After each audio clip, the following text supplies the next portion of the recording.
అందరికీ నమస్కారం. నా పేరు భార్గవ్. ఈరోజు కార్యక్రమంలో మనం ఒక ముఖ్యమైన విషయాన్ని చర్చించబోతా ఉన్నాం.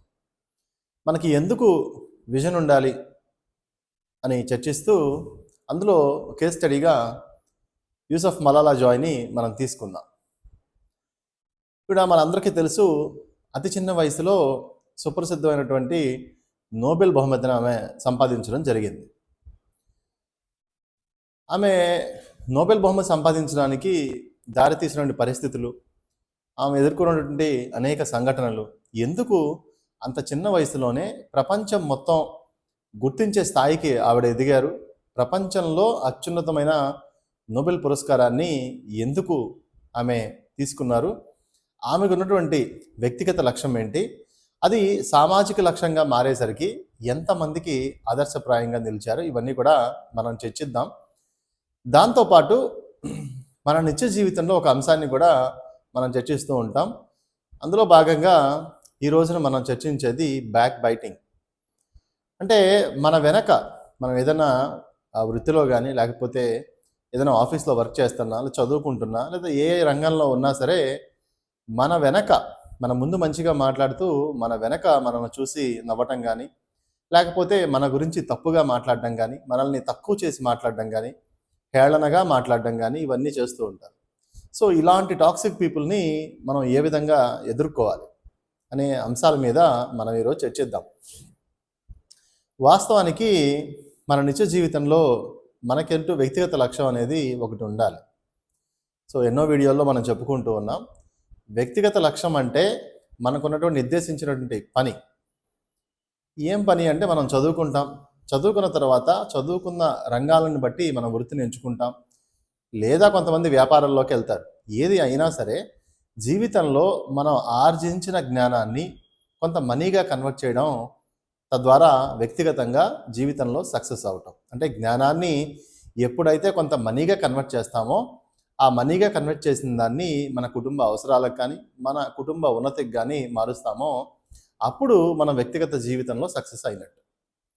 అయితే మన వ్యక్తిగత జీవితంలో సక్సెస్ అయిన తర్వాత మనం ఆర్జించిన జ్ఞానాన్ని సమాజానికి ఉపయోగిస్తూ కొన్ని వందల మందికో, వేల మందికో, వీలైతే లక్షల మందిలో మార్పుని తీసుకురాగలిగితే మనం సామాజిక లక్ష్యాన్ని నెరవేర్చినట్టు, అదేవిధంగా విజనరీగా మారినట్టు. కేవలం నీ వ్యక్తిగత జీవితంలో కొంత ఎబిలిటీగా నిరూపించుకొని నువ్వు ఎదిగితే అది కేవలం నీ లక్ష్య సాధనలో ఉపయోగపడుతుంది, నువ్వు నీ లక్ష్యాన్ని చేరినట్టు ఉంటుంది, నీ కుటుంబాన్ని మాత్రమే ఉపయోగం ఉంటుంది. కానీ ఇది ప్రైమరీ. ఇది దాటిన తర్వాతే, ఈ స్టెప్ దాటిన తర్వాతే మనం సామాజిక లక్ష్యం వైపు ఆలోచించాలి. అలా కాకుండా మన వ్యక్తిగత జీవితంలో మన జ్ఞానాన్ని మనీగా కన్వర్ట్ చేయకుండా, లేదా మన కుటుంబ అవసరాలను తీర్చకుండా, లేదా మన కుటుంబ అభ్యున్నతికి ఉపయోగపడే ఎటువంటి పనులు చేయకుండా సామాజిక లక్ష్యం వైపు పరిగెడితే అది చాలా ఇబ్బందికరంగా ఉంటుంది. ఎందుకంటే ముందు ఇంట గెలిచిన తర్వాత రచ్చ గెలవాలి. సో ఇలా ప్రతి మహనీయుల జీవితాలను మనం స్పృశించినప్పుడు, లేదా వారిని ఆదర్శంగా తీసుకుంటున్నప్పుడు, వారు వారి వ్యక్తిగత జీవితాల్లో వారు పెట్టుకున్న గోల్ని రీచ్ అవుతారు. ఆ తర్వాత వారి వ్యక్తిగత జీవితాల్లో కూడా దానిని చక్కగా ఉపయోగించి సక్సెస్ అవుతూ ఉంటారు. తర్వాత అంటే ఆ దశ దాటిన తర్వాత సామాజిక లక్ష్యం కోసం ఏదో ఒక పని చేసి కొన్ని వేల మందిని మార్చుతూ ఉంటారు. ఇలాంటి మహనీయులు మనం ఎందరో చర్చించుకున్నాం. ఎలెన్ కెల్లర్ కానీ, లేకపోతే ఎల్వా ఎడిసన్ కానీ, ఇప్పుడు మనం చర్చించబోయే ఎవరైతే మలాలా ఉన్నారో, ఈవిడ ఎవరు అంటే, ఈవిడ పాకిస్తాన్లో ఒక కొండ మారుమూల ప్రాంతంలో, ట్రైబ్స్ ఎక్కువగా ఉండే ప్రాంతంలో జన్మించారు. అయితే వీరి తండ్రి ఎవరైతే ఉన్నారో ఆయన ప్రధానంగా ఆడపిల్లలకి చదువు ఉండాలి అని చెప్పి గట్టిగా ఫైట్ చేసే ఒక యాక్టివిస్ట్. సో ఈమె తన పిల్లని కూడా బాగా చదివించాలి అని పాఠశాలకు పంపించేవారు. అయితే ఆ పాకిస్తాన్లో ఉన్నటువంటి ఆ ట్రైబ్ ఏరియాలో ఈ ఆఫ్ఘన్ మూకల ప్రభావం ఎక్కువగా ఉండేది. అంటే ఆఫ్ఘనిస్తాన్లో తాలిబాన్ తీవ్రవాదులు ఎక్కువగా ఉండేవారు. ఈ తాలిబాన్ తీవ్రవాదులు ఏంటి అని అంటే, మహిళలు చదువుకోకూడదు, మహిళలు బయటికి వెళ్ళకూడదు, మహిళలు బహిరంగంగా మాట్లాడకూడదు, ఇవన్నీ కూడా వాళ్ళ మీద తీవ్రమైన ఆంక్షలు పెట్టేవారు. సో దీన్ని ఆయన చాలా తీవ్రంగా వ్యతిరేకించి పాఠశాలను స్థాపించిన పాఠశాలని చదువు చెప్తూ ఉండేవారు. ఆ పాప కూడా అక్కడే చదువుకుంటూ ఉండేది. అయితే ఇది ఏమాత్రం కూడా ఈ తాలిబాన్స్కి నచ్చలేదు. ఏంటి, మనం చెప్తే వినకుండా ఈ మహిళలకి చదువు నేర్పిస్తున్నారేంటి, మహిళలు కేవలం పురుషులకి సేవకురాలుగా ఉండాలి తప్ప చదువుకోకూడదు, ఎందుకు ఇలా ప్రవర్తిస్తున్నారు అని చెప్పి రిపీటెడ్ వార్నింగ్స్ ఇస్తారు. అయినా కానీ తండ్రి మారకుండా మలాలాని చదివించడం జరుగుతూ ఉంటుంది. అయితే ఒకరోజు ఏం జరిగిద్ది అంటే, తన 15వ ఏట స్కూల్ బస్సులో వెళ్తూ ఉంటే ఒక తాలిబాన్ తీవ్రవాది గన్ తీసుకొని ఆ చేతిని కొడతారు. సో ఈమె అడ్డు పెట్టినప్పుడు అది బ్రెయిన్ కూడా వెళ్ళిపోతుంది. సో అంటే ఎవరైతే తాలిబాన్లు మాట వినరో వాళ్ళని చంపివేయడం జరుగుతుంది. ఆ పరిస్థితుల్లోనే ఆమె మీద కాల్పులు అటాక్ చేశారు. ఎప్పుడు 15 ఏళ్ల వయసులో. అయినా కానీ ఆమె ఏమందంటే, కాల్పులు జరుగుతున్నప్పుడు కూడా మీరు 100 సార్లు చంపినా సరే నేను చదువుతాను, నేను బతికితే మళ్ళీ చదువుకుంటాను, నలుగురికి చదువుకోవాలని చెప్తాను అని చెప్పి ఆమె గట్టిగా నినదించడం జరిగింది. అంతేకాకుండా ఆమె అంతకుముందే బీబీసీకి ఆవిడ మంచి ఆర్టికల్స్ రాస్తూ ఉండేది వేరే పేర్లతో. తర్వాత ఎంక్వైరీ చేస్తే ఈ పాపే రాసింది అని చెప్పి తెలుసుకొని ఆ తర్వాత ఈవిడ స్టోరీ అంతా కూడా ప్రపంచవ్యాప్తంగా హైలైట్ అవుతుంటో చాలామంది యాక్టివిస్టులు, రిఫార్మిస్టులు వీళ్ళందరూ కూడా ఇంత చిన్న పాప చదువు కోసం విద్యమిస్తుంటే మనం ఎందుకు నోరు కదపకూడదు అని చెప్పి ఆమెకు మద్దతుగా ఆ పాకిస్తాన్ గవర్నమెంట్ మీద ప్రెజర్ తీసుకొస్తారు ఇంటర్నేషనల్ సమాజం అంతా కూడా, ఆ పాపను మీరు కాపాడతారా లేదా అని. సో వెంటనే ఆవిడ్ని అబ్రాడ్ తీసుకెళ్ళి, యూకే తీసుకెళ్ళి అక్కడ ట్రీట్మెంట్ చేసి ఆమె బతకడం జరుగుతుంది. ఆ తర్వాత 17 సంవత్సరాలకే ఆమెకు నోబెల్ బహుమతి ఇస్తారు. సో దీనికి కారణం ఏంటి అని అంటే, తను ఏర్పరచుకున్నటువంటి వ్యక్తిగత లక్ష్యం. వ్యక్తిగత లక్ష్యం ఏంటి అంటే, నేను ఎప్పుడైనా సరే చదువుకోవాలి, నాతో పాటు మిగతా ఆడపిల్లలను కూడా చదివించాలి అనేటువంటి లక్ష్యం. ఆ లక్ష్యాన్ని చేరుకునే క్రమంలో ఆమె ప్రాణం మీదకి వచ్చినా సరే ఆ లక్ష్య సిద్ధి కోసం పనిచేసింది. వారితోనే కాల్పులు జరుపుతున్నాక కూడా నేను బతికితే మళ్ళీ ఇదే పని చేస్తాను, నేను చదువుతాను, నలుగురిని చదివిస్తాను అని చెప్పి గట్టిగా చెప్పడంతో ప్రపంచం మొత్తం ఒక్కసారిగా ఆమె వైపు తిరగటం జరిగింది. సో అంటే వ్యక్తిగత లక్ష్యం ఎంత బలంగా ఉందో చూడొచ్చు. సో వ్యక్తిగత లక్ష్యం ఎప్పుడైతే బలంగా ఉందో తదనంతరం అది సామాజిక లక్ష్యంగా మారిపోయింది. ఎప్పుడైతే ఆమె పెరిగి ఆక్స్ఫర్డ్ యూనివర్సిటీలో చదువుకొని డిగ్రీ పట్టా పుచ్చుకున్న తర్వాత అవంతా కూడా ప్రపంచవ్యాప్తంగా ఎక్కడైతే ఈ పేద దేశాలు ఉన్నాయో లేదా మహిళల పట్ల వివక్ష ఉందో వాళ్ళందరి కోసం ఆమె పోరాటం జరుగుతూ ఉంది. సో మహిళా విద్య కోసం ఫైట్ చేస్తూ ఉంది. సో వ్యక్తిగత జీవితంలో అంటే ఒక లక్ష్యం ఆమెని ఒక సామాజిక దృక్పథంతో సామాజిక లక్ష్యంగా మారి ఒక విజనరీగా తయారైంది. ఈ రోజున మలాలా అంటే తెలియని వారు ఎవరు కూడా ప్రపంచంలో లేరు. సో కాబట్టి మన నిజ జీవితంలో కూడా వ్యక్తిగత జీవితంలో ఒక గోల్ అంటూ పెట్టుకోవాలి. ఏదో ఒక గోల్ పెట్టుకొని జ్ఞానాన్ని సముపార్జించాలి. ఆ తర్వాత దాన్ని మనీగా కన్వర్ట్ చేసి మన కుటుంబాన్ని చూసుకుంటూ సామాజిక లక్ష్యంతో కూడా కొన్ని పనులు చేయాలి. అంటే మనకున్న జ్ఞానాన్ని మన కుటుంబానికి వినియోగించిన తర్వాత సామాజిక లక్ష్యం వైపు అడుగులు వేయాలి. సమాజంలో కూడా ఎంతో కొంత మార్పు తీసుకురావాలి. సో తదనంతరం అది విజనరీగా మనం మారుతూ ఉంటాం. ఆటోమేటిక్గా మనకు తెలియకుండానే ఒక విజన్ కోసం పనిచేస్తూ ఉంటే విజనరీగా మనం మారుతూ ఉంటాం. సరే, దాంట్లో హైయెస్ట్ లెవెల్స్ ఉంటాయి, మీడియం లెవెల్స్ ఉంటాయి, లో లెవెల్స్ ఉంటాయి. ఏదైనా అవని, అంటే నీ పోరాటం రేంజ్ ఏదైనా అవని, కానీ నీ ఆశయం మాత్రం ఉండాలి, ఒక గోల్ అంటూ ఉండాలి. దానికోసం పనిచేయాలి, వ్యక్తిగతంగా పనిచేయాలి, సామాజికంగా పనిచేయాలి. అది ఏ స్థాయిలో పనిచేస్తామా, అవార్డు తీసుకునేదాకా పనిచేస్తామా, లేకపోతే ఎవరైనా గుర్తించే స్థాయికి వెళ్తామా, లేకపోతే అసలు ఎవరో గుర్తించకపోయినా పర్లేదు మన పని మనం చేస్తామా అనే దాని మీద, మన స్థితి మీద ఆధారపడి ఉంటుంది. కాబట్టి వ్యక్తిగతంగా లక్ష్యం చేరుకోవాలి, సామాజిక లక్ష్యం కూడా చేరుకోవాలి. ఇకపోతే సాధారణంగా మనం చూస్తూ ఉంటాం ఆఫీసుల్లో కానీ, లేకపోతే మరి ఏ ఇతర చదువుకునేటప్పుడు, లేకపోతే ఎక్కడైనా వృత్తి వ్యాపారాల్లో కానీ మన ముందు కొంతమంది మంచిగా మాట్లాడుతూ ఉంటారు. తర్వాత మన వెనక బ్యాక్ బైటింగ్ చేస్తారు. బ్యాక్ స్టాబింగ్ వేరు, బ్యాక్ స్టాబింగ్ అంటే వెన్నుపోటు, అది కూడా మాట్లాడిన తర్వాత. సో ఇప్పుడు ఈ బ్యాక్ బైటింగ్ ఏంటంటే, మన ముందు చాలా గొప్పవారు అంటారు, మీరు అంతటి వాళ్ళు లేరంటారు.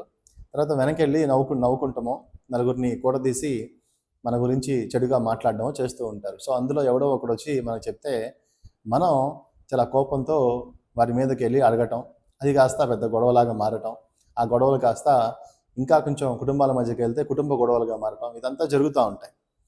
సో వాస్తవానికి ఇలాంటి వ్యక్తుల్ని అసలు మనం ఎలా ఎదుర్కోవాలి, ఇలాంటి టాక్సిక్ పీపుల్ని ఎలా ఎదుర్కోవాలి, ఇదో పెద్ద సమస్య, ఒక సవాల్ చాలామందికి. అంటే ఆఫీసుల్లో కానీ ఎక్కడున్నా కానీ ఇది చాలా పెద్ద సమస్యగా ఉంటుంది ఇలాంటి పీపుల్ని ఎదుర్కోవటం. అసలు బేసిక్గా ఎందుకు ఇలా మాట్లాడతారు? ఎందుకు ఇలా మాట్లాడతారంటే మనుషుల యొక్క స్వభావాన్ని అర్థం చేసుకోవాలి. సో దీంట్లో మనకి ఎప్పుడో హ్యూమరిజం అంటారు, అంటే 300 బీసీలో ఎప్పుడో దీని గురించి చర్చించారు.